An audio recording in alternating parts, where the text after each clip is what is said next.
O Lula vendeu a janta para pagar o almoço. Toda a nossa vida produtiva foi marcada por governos do Lula.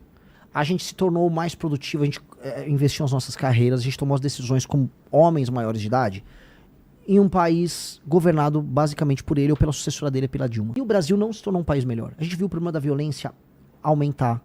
A gente viu o Brasil entrar num voo de galinha e cair. A gente viu os maiores escândalos de corrupção da nossa história se sucederem. A gente viu a gente se alinhar a um bloco internacional de nações que cometem os crimes dos mais diversos. A gente financiou a ditadura na Venezuela, a gente financiou a ditadura na África.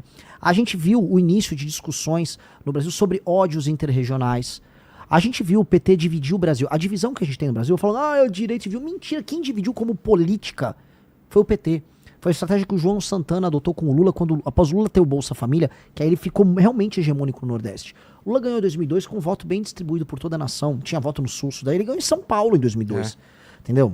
Então, o PT, naquela época, fez essa escolha, ele dividiu o Brasil em dois. Então, o Lula fez tudo isso. O Brasil não se tornou um país grande. O Brasil se tornou um país que ganhou o apelido de anão diplomático.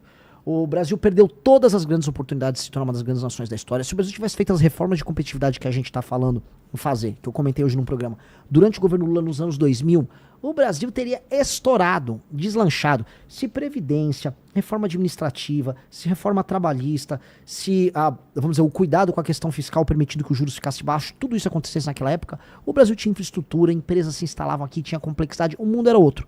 Não foi isso que aconteceu.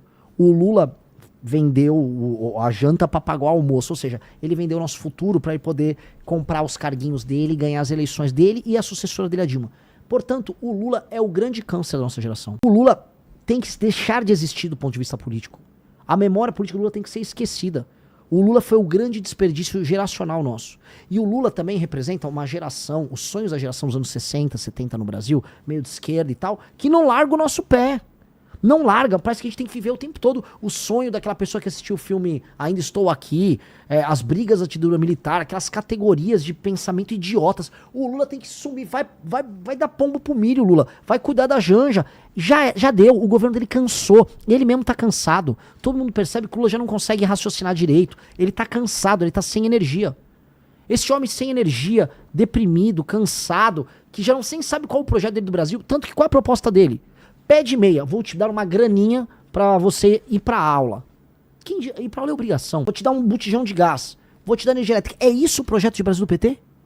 Então o cara começa, né? A esperança, né? 2002, Lula ganhou. A esperança do operário que não sei o quê.